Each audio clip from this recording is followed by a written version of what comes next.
Okay, moving on to module 4.4. I really like this module, actually. It's fairly simple. Direct, indirect, and joint variation. So we've kind of done direct variation before in Algebra 1. That's the one I always use a paycheck as your example. So there's three different types, and this is basically when situations are dependent on one another. So direct variation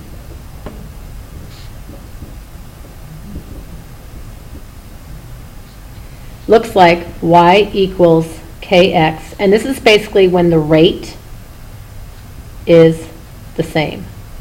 Okay, so like your paycheck. So you can think of it as your money per hour. Okay, that's always the same. Indirect variation, put that down here. Indirect variation is the exact opposite of that. It's kind of when you get paid on salary and when your paycheck is always the same no matter what. Looks like xy equals k. For these they use k as the rate, just so you know. Okay, so paycheck is always the same.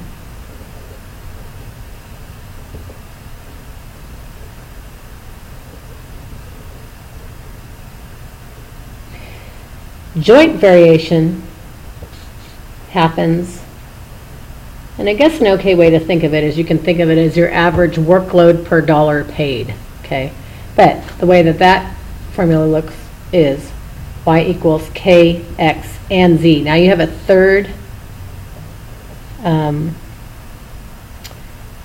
factor going on into your proportion. Okay. The easiest way to figure these all out is, I'm going to push it over to this side. These are the formulas that you would use. Okay, so I'm going to add that over here to the left. And these would be ones that if I give you a index card to use on a quiz or a test, these are the ones I would expect you to know.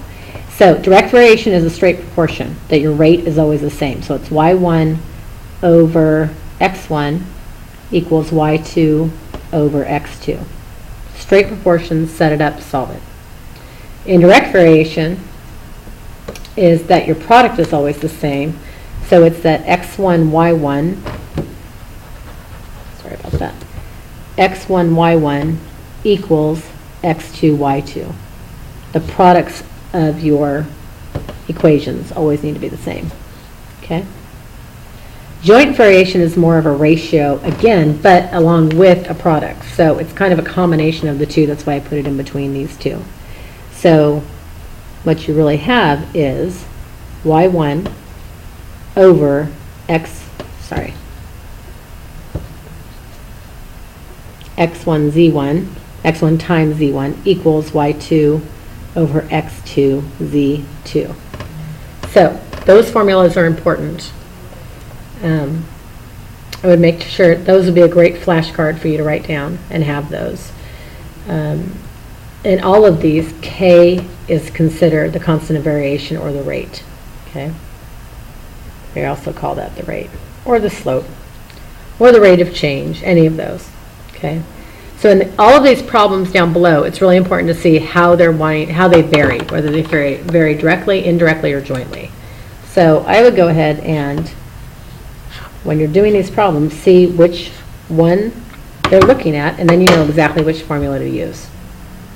So, for example, one, if y varies directly as x and y equals 12, if y varies directly as x, and y equals 12 when x equals -3, so this is essentially your y1 and your x1, find y, there's your y2, when x equals 16. There's your x2. Okay, it's really just popping into a formula. So what it's saying is that your rate has to be proportional. So I'm going to set that up. I'm going to use my direct variation equation, which is y1 over x1 equals y2 over x2. And now using the values they give me here, I can set up a new proportion to solve that. So my y1 is 12. The two that vary together is -3. So you can already see that should be a proportion of -4. I make -4, theoretically, -$4 per hour. Okay? So it's saying basically when I work 16 hours, how much is my paycheck? So my x2 is 16. I do not know how much this is. We can use y2 if you'd like to for that. You can use y, you can use n, whatever you need to do. That's our amount that we don't know. Now you're going to simply cross multiply. Okay, and solve. So 12 times 16 would be 192. Is that right? 160 and 32 would be 192 equals negative 3y. I'm just going to go with the y, divide it out, and you should get y equals negative 64. Now, another way you can check to see, you can always check to see if your proportions are correct, because they should reduce to the same number. That's always how you can check ratio and proportions to make sure that they are equal to one another. So 12 divided by negative 3 should be the same thing as negative 64 divided by 16. 12 divided by negative 3 is negative 4, and negative 64 divided by 16 is negative 4. So that checks out. That's not your answer. That's just a method for you to check your answer that you came up with over here. Okay, number 2. Now suppose y varies jointly as x and z. This is when you've got 3 different situations going on. Find y when x equals 8 and z equals 7 if y equals 16 when z equals 2 and x equals 5. So now I'm going back up here using my joint variation equation, which is y1 over x1 z1 equals y2 over x2 z2. Okay? If you need to go through and number these, label these with what they are, you can absolutely do that. Otherwise, you're just plugging them in. So these 3 numbers go together. So my 16 over 8, and the 2 numbers on the bottom are always a product. They're getting multiplied together. Okay. So over here, find y. So I don't know what y is. Oh, wow. Okay, go back. Rewind that.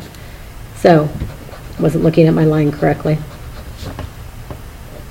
If y equals 16 when z equals 2 and x equals 5. So my 16 was fine, but these 3 are varying directly. Sorry about that. 2 times 5. Okay?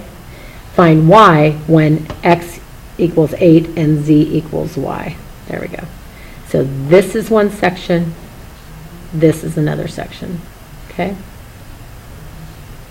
All right, so now you're just going to cross multiply. So you would have 10y equals 16 times 24. 16 times 24. Let's see, 240 and 144 should be 384. 384. So 10y equals 384. So y would equal 38.4. Again, you can check that. So 38.4, I'm just doing a check so that we can see that this is correct. Okay, so this would give me, if I'm saying that to check. So this is your answer. Now I'm just checking. So 38.4 over 24 should be equal to 16 over 10, the same ratio. So 38.4 divided by 24 is 1.6, and 16 divided by 10 is 1.6. As long as those both match, then we know that we have the correct answer there. Okay? And there's my check on the calculator, so you can check. 38.4 divided by 24, 1.6, 16 divided by 10 is 1.6. It's not even rounding. It's not even a case of being close. It's exactly dead on the same. Okay? All right, last one. If R varies inversely, ST, and R equals 18 when T equals 3, so here's your first pair that you're looking at. Find R when T equals negative 11. So our inverse, they say inverse or indirect. Those are kind of interchangeable terms, inverse and indirect. Okay. Our indirect variation or inverse variation formula is x1, y1 equals x2, y2. So we've got x1, y1 the product is always the same. Your paycheck is always the same no matter how many hours you work. If you get a job working salaried, that's exactly what happens. It doesn't matter if you work 40 hours a week or 80 hours a week, you're getting paid a specific amount of money per week or per month. Okay? So, if, now you'll notice too, they're not using X and Y here. They're using R&T probably for rate and time. The rate you're making per hour plus times the time. So they're interchangeable. You can use RT 11 equals R2 T2. Okay? If that's confusing to you, they're using different variables. But okay, so our first one is 18 times negative 3, and we need to find R when T equals negative 11. So straight, this is what you're solving for. You don't know what the R is, that's what you're solving for. So you get negative 54 equals negative 11R. Divide that out, it's almost 5, really close to 5. So R equals 4.91. I should be able to check those, of course, by plugging them back in. So negative 54, negative 54 should equal negative 11 times 4.91, and negative 11 times 4.91 equals 54.01. So very close with the rounding. That checks out. Okay.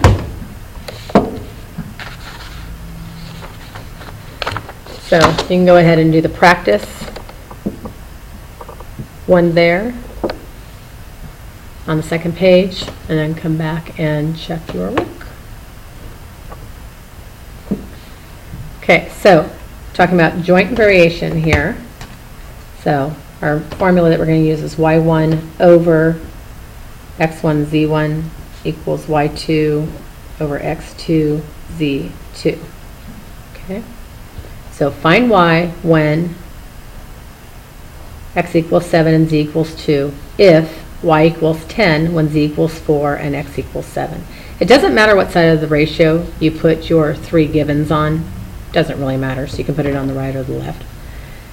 Okay, so I've got 10 over 4 times 7, and that's going to equal, we don't know what y is, that's what we're looking for, but we do know that x equals 7 and z equals 2. So we're going to simplify those out and cross multiply, so that gives me 10 over 28 equals y over 14, and so you have 140 equals 28y, divide both sides by 28, and you're going to get y equals 5.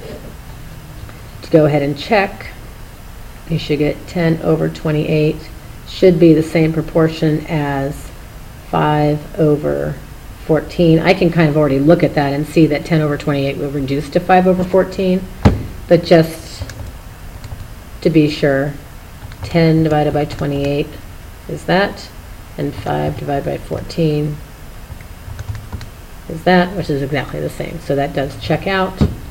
That is correct.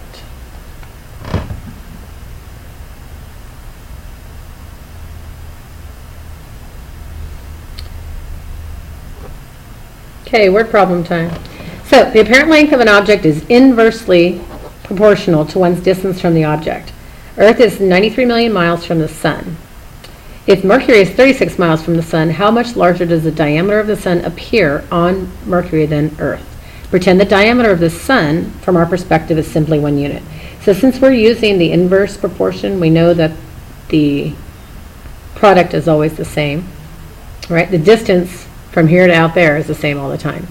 So one of these things that we know will be the Earth, and one will be Mercury. Okay, the sun's kind of the constant there. So whatever the distance it is to the sun is the distance. That's not changing. So Earth is 93 million miles from the sun, and we're trying to find diameter. So we're going to assume that our distance is just 1 unit. That kind of makes it easy.